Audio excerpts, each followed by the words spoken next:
ଆଜି ସକାଳୁ ସକାଳୁ ବଗିଚାରେ ସୁନ୍ଦର ପ୍ରଜାପତିକୁ ଦେଖି ମନ ପୁରା ଖୁସି ହେଇଗଲା।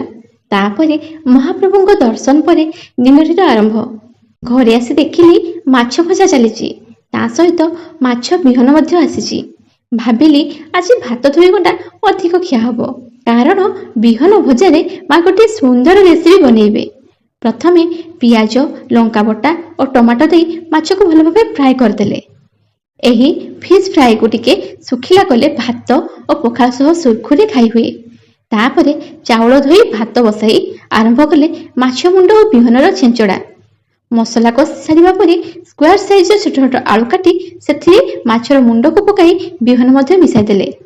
ତାହା ଯେଉଁ ଟେଷ୍ଟ ଲାଗିବ ତାର ସ୍ୱାଦ ତ ପୁରା ଅଲଗା ପ୍ରକାରର। ଏହି ଆଇଟମଟା ମୋର ଭାରି ପସନ୍ଦ। ମାଛ ଭଜା ସାଙ୍ଗକୁ ମାଛ ମୁଣ୍ଡ ଛେଞ୍ଚଡ଼ା ଓ ପିଆଜ ସହ ପଖାଳ ମଜା କିଛି ଅଲଗା ପ୍ରକାରର।